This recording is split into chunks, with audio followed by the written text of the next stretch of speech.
আসসালামু আলাইকুম ওয়া রাহমাতুল্লাহি ওয়া বারাকাতুহু। Welcome back. আজকে আমরা সূরা আনআমের 17 নম্বর আয়াত শিখব ইনশাআল্লাহ, শব্দে শব্দে ভেঙে ভেঙে। আমি আরবি উচ্চারণ, বাংলা উচ্চারণ এবং অর্থ সহকারে এই সূরা আনআমের 17 নম্বর আয়াত শিক্ষা দিব ইনশাআল্লাহ। তো এটার ফজিলত হচ্ছে, আসলে আপনারা অন্য কোনো ভিডিওতে দেখে থাকবেন, তো আমি যতটুকু জানি এতটুকু বলি। এই আয়াতটি ক্যান্সার রোগের ওষুধ হয়ে থাকে, ক্যান্সার রোগের ওষুধ। তো চলুন আমরা এই আয়াতটি মস্ক করে মুখস্থ করে নেই। আপনারা পড়বেন নিয়ম অনুযায়ী, আরও কিছু ভিডিও দেখবেন এটার ফজিলত সম্পর্কে, সেখানে বিস্তারিত আলোচনা থাকবে। আমি শুধু মস্ক করে দিচ্ছি যাতে আপনারা সহজে এই আয়াতটা মুখস্থ করে নিতে পারেন। তো চলুন আমরা শুরু করে দিই, এবং অন্যান্য আয়াতগুলো মস্ক করতে বা আপনার কোনো সূরা যদি মস্ক লাগে সেটা কমেন্টে জানাতে পারেন। আমি ইনশাআল্লাহ সেই ভিডিও নিয়ে আসার চেষ্টা করব। তো আজকে শুরু করছি সূরা আনআমের 17 নম্বর আয়াত শিক্ষা।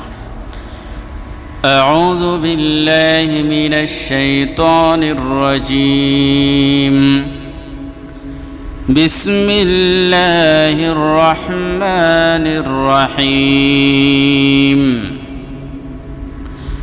وإن يمسسك الله بضر فلا كاشف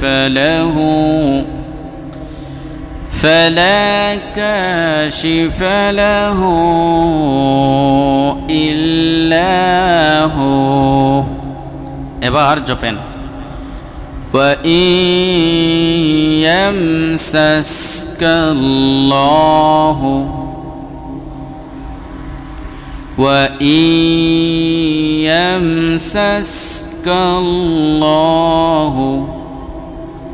আবার وإن يمسسك الله بضر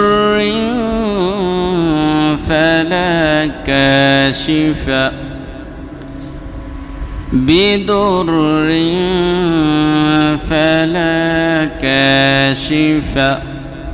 পিছন থেকে وإن يمسسك الله بضر فلا كاشف له إلا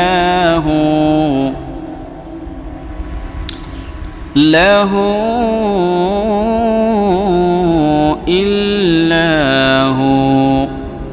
روايات وإن يمسسك الله بضر فلا كاشف له إلا هو.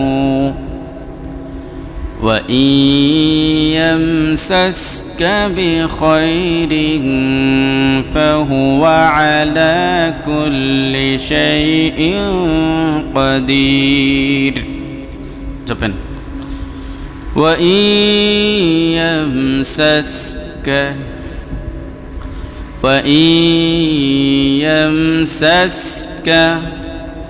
بخير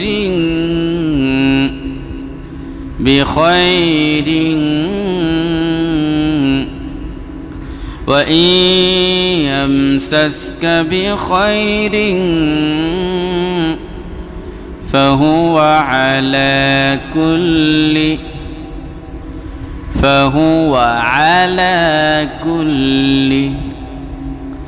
وإن يمسسك بخير فهو على كل شيء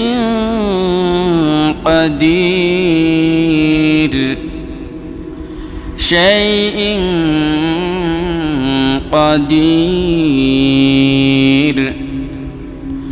وإن يمسسك بخير فهو على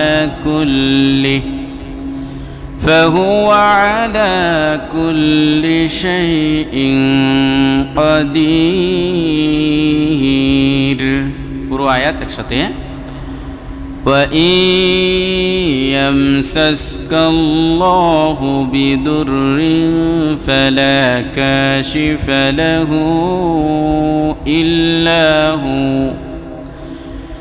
وإن يمسسك بخير فهو على كل شيء قدير সদাকাল্লাহুল আযীম। প্রিয় দর্শক, যদি ভিডিওটি ভালো লেগেই থাকে লাইক করবেন এবং শেয়ার করবেন। আর যদি আপনার কোনো আয়াত বা কোনো নির্দিষ্ট কোনো সূরা মশক লাগে এরকম অবশ্যই কমেন্টে জানাবেন, আমি আপনার উত্তর দিব এবং সেই ভিডিও বানিয়ে নিয়ে আসবো ইনশাআল্লাহ। তো আজকে পর্যন্তই। আল্লাহ তাআলা আপনাকে আমাকে ভালো রাখুন, সুস্থ রাখুন, এ প্রত্যাশায় বিদায় নিচ্ছি। আসসালামু আলাইকুম ওয়া রাহমাতুল্লাহি ওয়া বারাকাতুহু।